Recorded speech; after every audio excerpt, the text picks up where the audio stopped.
tentang apa aja yang pernah terjadi di segitiga Bermuda dan kenapa area tersebut dijadikan area yang paling misterius karena banyak memakan korban jiwa. Check it out.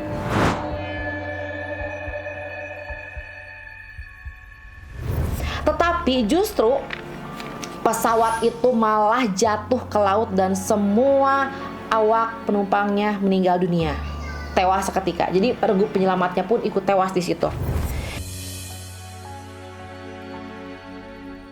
Dan hai, assalamualaikum warahmatullahi wabarakatuh. Balik lagi di channel YouTube-nya aku, Ires Dia Story. Thank you ya buat teman-teman semuanya yang udah mau nyempetin buat mampir ke channel YouTube aku. Dan buat kalian semuanya yang belum subscribe, please ya klik tombol subscribe karena itu gratis biar mendapatkan notifikasi kalau aku upload video yang baru. Karena di sini aku akan banyak bercerita tentang apa aja deh, mau tentang sejarah dunia, mau tentang horor, mau tentang sesuatu yang pernah viral di masanya. Dan di video kali ini aku akan ngebahas tentang ini adalah bahasan yang masih menarik. Bahkan ketika aku SD ini aku udah tahu tentang kejadian di segitiga Bermuda. So kita akan ngebahas tentang apa aja yang pernah terjadi di segitiga Bermuda dan kenapa area tersebut dijadikan area yang paling misterius karena banyak memakan korban jiwa. Check it out.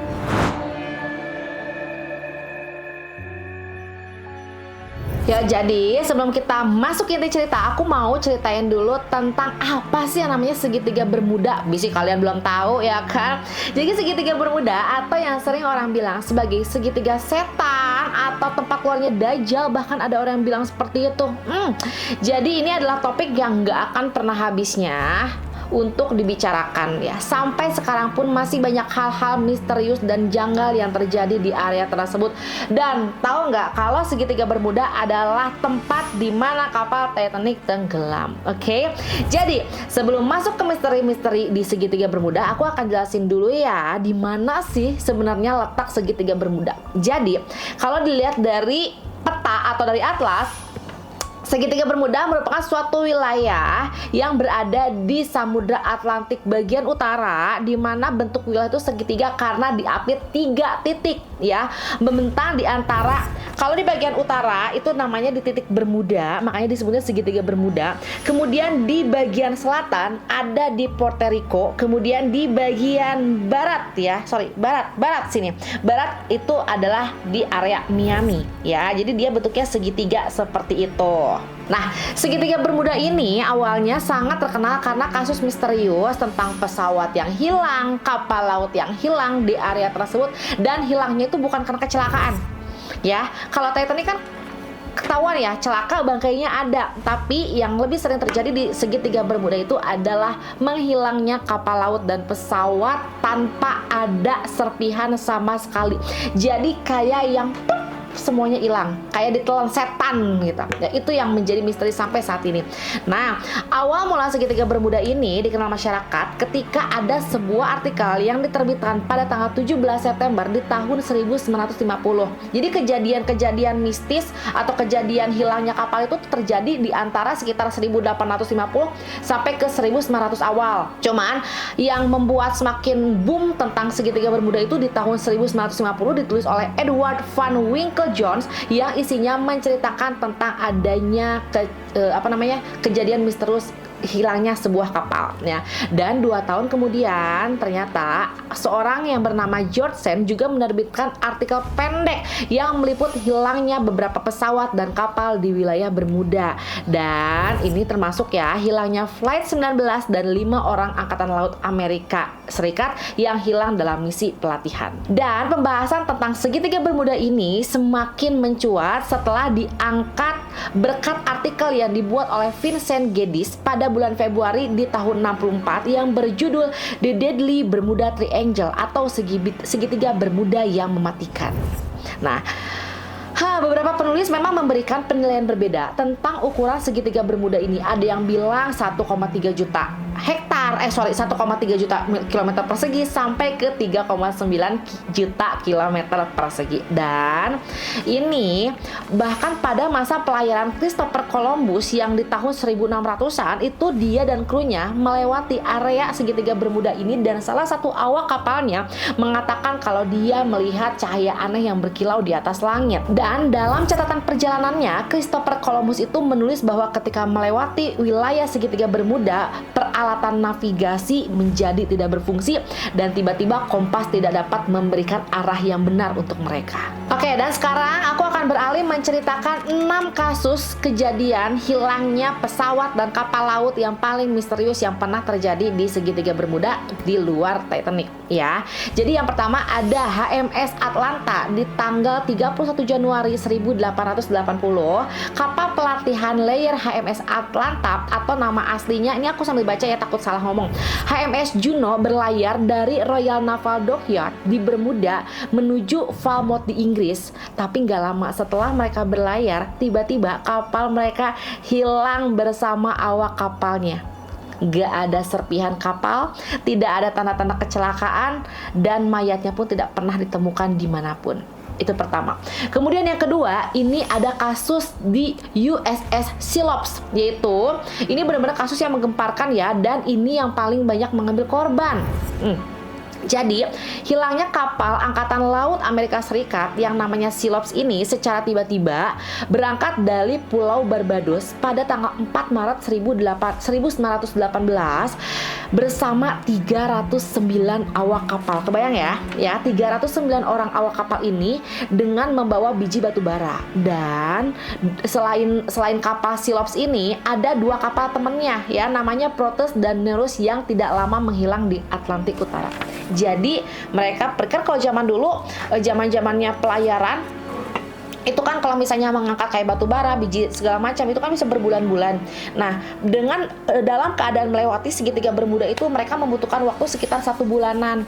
Setiap ada kejadian misterius itu biasanya terjadi di segitiga Bermuda itu, dan hilangnya itu kayak bener-bener yang udah hilang gitu loh. Udah yang nggak ada, tidak ada sisa-sisa berita atau sisa-sisa petunjuk bukti di bagaimana cara mereka bisa menghilang tanpa jejak gitu. Oke, kemudian yang ketiga nih ya. Kalau yang ketiga ini Carol A. Deering ya. Jadi kasus Carol ini mirip dengan kapal hantu yang terkenal, yaitu The Flying Dutchman. Tanggal 29 Januari 1921, kapal Carol ini berlayar dan melewati Cape Lookout Lightship atau suatu mercusuar yang berfungsi untuk memperingatkan kapal mengenai tempat yang berbahaya dan juga membantu navigator kapal untuk menentukan lokasi dan arah. Nah, salah seorang kru kapal berteriak bahwa mereka telah kehilangan kedua jangkarnya. 2 hari kemudian, kapal tersebut terdampar di Cape Hatteras oleh penjaga pantai, tapi tidak ada satupun awak yang tersisa di kapal tersebut. Tapi masalahnya, kapal tersebut berada dalam kondisi yang baik. Menurut kalian, gimana? Jadi, mereka melewati segitiga Bermuda, kemudian kapalnya terdampar di sebuah pulau, kapalnya baik-baik saja, tidak terguling, tidak rusak, tapi semua awak kapalnya hilang. Lalu kasus keempat yaitu Afro Tudor GH8NP Star Tiger ya. Jadi ini pesawat yang berangkat dari Bandara Santa Maria Azores London pada tanggal 27 Januari 1948 menuju penerbangan ke Kindly Field, Bermuda bersama dengan 6 orang pesawat dan 27 orang penumpang.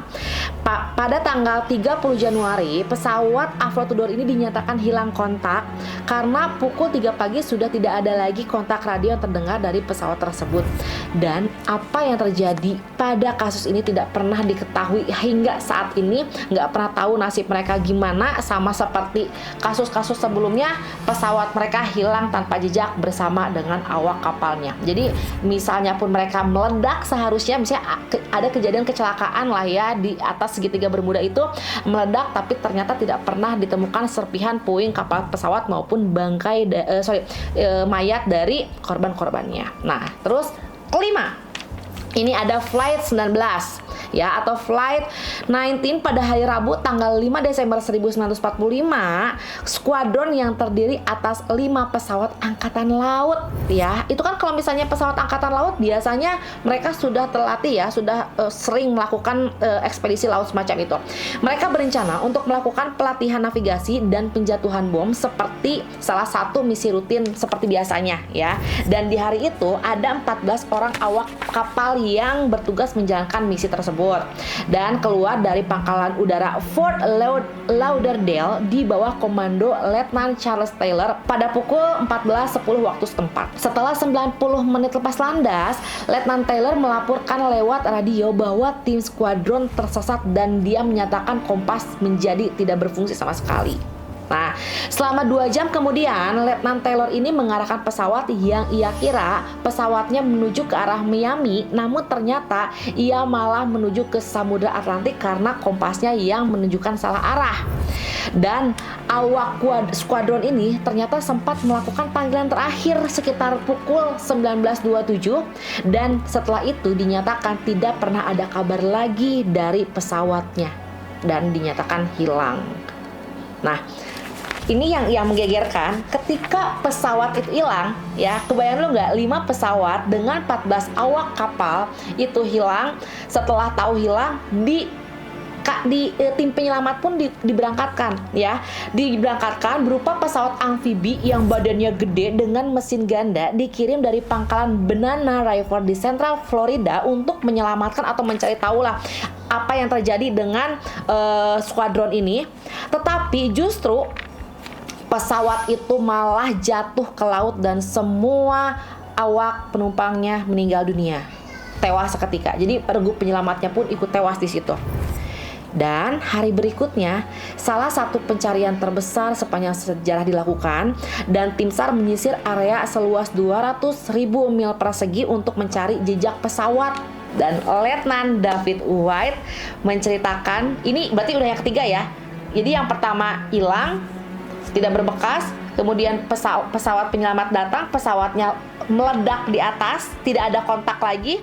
Tapi ketika dia dikirimkan lagi regu ketiga buat mencari serpihannya, serpihan pesawat dan awak kapal yang meninggal 13 orang itu juga hilang, nggak ketemu sama sekali. Dan ini kasus ke-6 nih, ini yang agak-agak serem sebenarnya ya. Jadi benar-benar kayak misteriusnya tuh aneh banget karena di tanggal 5 November tahun 1872, kapal Mary Celeste pergi melaut menuju Selat Gibraltar dengan awak kru yang sudah sangat berpengalaman melaut. Di bawah pimpinan Kapten Benjamin Briggs, Mary Celeste membawa muatan 1.701 barel alkohol industri. Nah, pada saat itu, si Kapten Benjamin ini kebetulan membawa anak istrinya, ya. Mereka berangkat dari Staten Island di New York menuju Genova, Italia.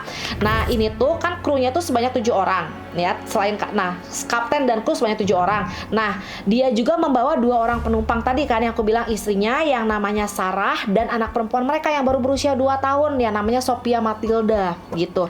Jadi total kapal tersebut membawa 10 orang penumpang dong. Nah, Kapten Briggs ini dia merupakan orang yang sudah sangat berpengalaman dalam hal melaut.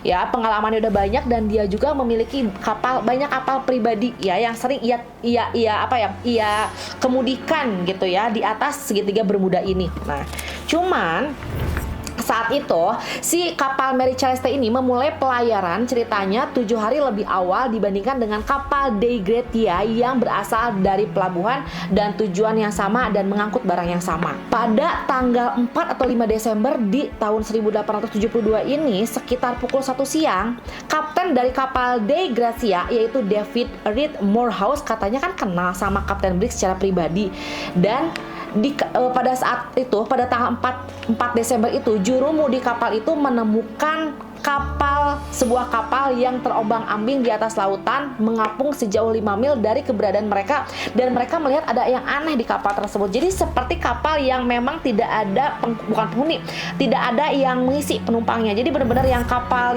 yang mesinnya nggak nyala. Akhirnya mereka lapor ke kaptennya, "Kapten, aku melihat ada kapal yang terlihat terombang-ambing di sana dan rasanya itu aneh." Saat itu mereka nggak tahu kalau itu adalah kapal si Mary Celeste ini. Nah, akhirnya si kapten menyuruh menyuruh mereka mendekat, karena setelah dia lihat lewat teropongnya, loh itu kan kapal Mary. Kapal Mary kan bukannya dia sudah pergi duluan 7 hari sebelum kita ya? Kok dia masih tinggal di sini? Bukannya harusnya dia sudah sampai ke Italia gitu? Karena di zaman itu, dari mana sih kita perginya tadi tuh? Dari New York ke Italia itu membutuhkan waktu 6 bulan perjalanan laut. Nah udah, akhirnya si kapal Dei Grazia ini ya, dia mendekati kapal Mary Celeste dan melakukan pemeriksaan. Akhirnya mereka datang di situ dan ternyata benar ya, si kapal itu hanya terombang-ambing di lautan, dan mereka melakukan pemeriksaan selama 2 jam untuk mencari tahu apa yang terjadi dengan kapal itu. Dan kamu tahu, tidak ada satu orang pun awak kapal yang ada di sana. Tapi masalahnya, anehnya, mereka menemukan banyak bahan makanan yang masih cukup tersisa selama 6 bulan. Tidak ada kerusakan kapal, tidak ada kerusakan barang, bahan makanan masih utuh. Kemudian juga kan mereka membawa alkohol industri kan, itu juga masih utuh. Jadi tidak ada tanda-tanda perampokan oleh kapal asing. Tapi satu-satunya barang yang hilang di kapal itu justru adalah barang yang sangat penting, yaitu buku harian catatan perjalanan milik Benjamin. Jadi biasanya si Kapten Benjamin ini setiap dia melakukan perjalanan laut, dia selalu menceritakan di buku hariannya apa yang terjadi pada kapal, cuaca, awak kru, segala macam itu dia tuliskan sebagai catatan perjalanan dan laporan nantinya. Tapi justru itulah buku terpenting yang tidak ada di sana ketika kapal itu ditemukan. Dari sekian banyaknya kasus, itu dapat ditarik kesimpulan setiap kapal atau pesawat yang hilang di daerah segitiga Bermuda itu seperti hilang ditelan setan. Makanya selalu bilang katanya di situ tuh adalah tempat keluarnya Dajjal ya kan. Jadi di sini kita akan bahas ya teori-teori yang diduga sebagai penyebab hilangnya kapal dan pesawat di wilayah tersebut. Teori konspirasi yang pertama adalah gas metana. Jadi ada beberapa orang yang percaya bahwa gas metana diduga menjadi penyebab yang membuat kapal dan pesawat sering hilang di area segitiga Bermuda. Beberapa ahli meyakini bahwa sejumlah gas metana yang besar itu dapat menyebabkan tenggelamnya kapal dan jatuhnya pesawat.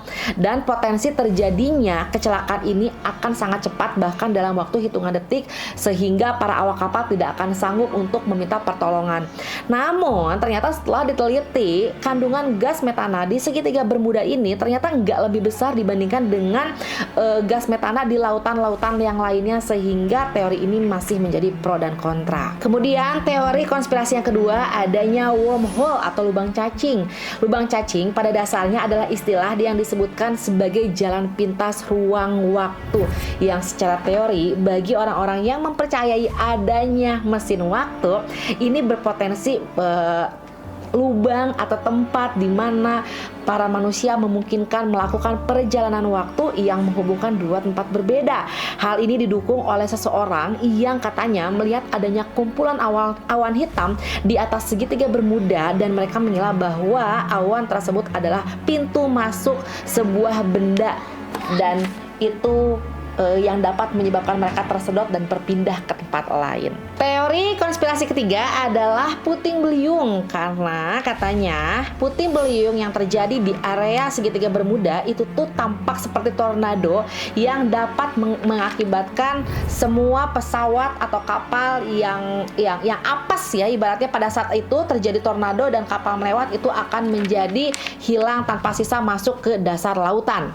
Karena katanya sering terjadi puting beliung di area tersebut yang sebagian arus teluk yang bergerak di sepanjang tepi segitiga Bermuda ini dapat menyebabkan gelombang yang sangat tinggi sehingga dapat membalikkan perahu secara mudah. Jadi perahunya dibalik ya, teorinya tuh manusianya pada keluar di situ, tenggelamlah di situ dengan gelombang yang sama, perahunya kembali lagi sehingga seakan-akan ketika perahu tersebut ditemukan dalam keadaan berdiri sempurna, itu kondisi perahu baik-baik saja dan awak kapalnya menghilang ya. Udah gitu katanya ketinggian gelombang arusnya pun sangat tinggi sekali sehingga dapat mengenai pesawat yang terbang dengan jarak yang sangat dekat ketika berada di perairan tersebut. Nah, cuman ini masih pro dan kontra juga. Kemudian ke teori keempat ya, yaitu adalah gaya elektromagnetik planet. Nah, katanya teori ini menceritakan adanya gaya elektromagnetik yang sangat besar di segitiga Bermuda karena dipercaya para peneliti merupakan salah satu dari dua tempat di bumi di mana utara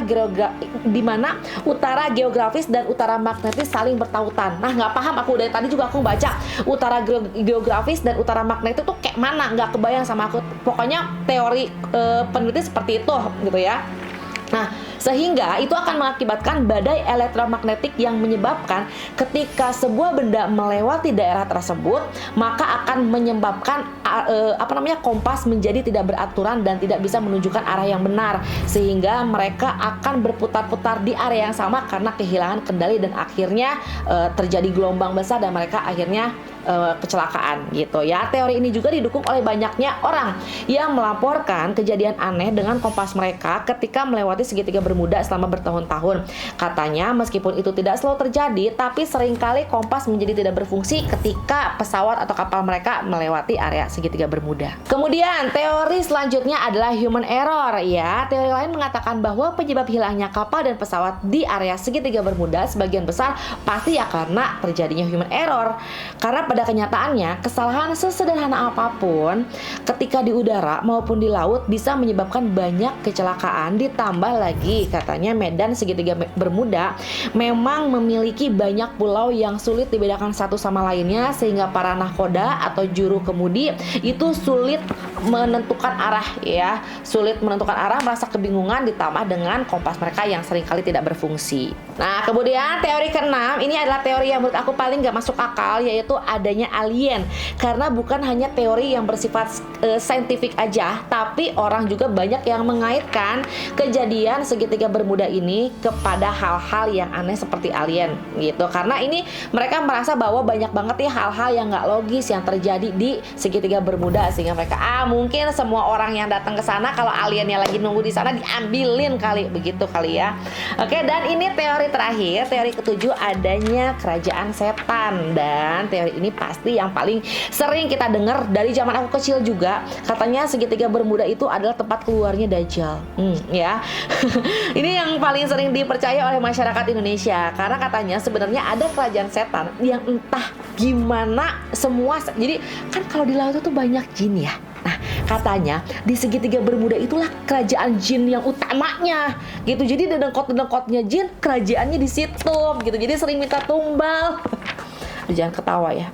Nah, jadi disitulah para pesawat dan kapal itu hilang karena mereka diambil oleh makhluk gaib untuk berpindah tempat ke dimensi lain. Selain itu juga yang tadi aku bilang banyak yang percaya bahwa itu tempat keluarnya Dajjal, sehingga banyak kejadian-kejadian mistis yang terjadi di area itu. Tuh ya, jadi dari sekian banyak teori konspirasi tentang alasan hilangnya banyak pesawat dan kapal di segitiga Bermuda, kalian lebih percaya teori yang mana? Yang nomor berapa? Tulis di kolom komentar ya. Atau kalian punya teori yang ke-8 ya. Oke. Semoga cerita ini menghibur juga ya, sebagai nambahnya wawasan kita. Dan kalau misalnya kalian ingin dibahas apalagi ya cerita seru yang bisa diperbincangkan, kalian tulis ya di kolom komentar. Mohon maaf kalau masih banyak salah-salah kata. Sampai ketemu di video selanjutnya. Assalamualaikum warahmatullahi wabarakatuh.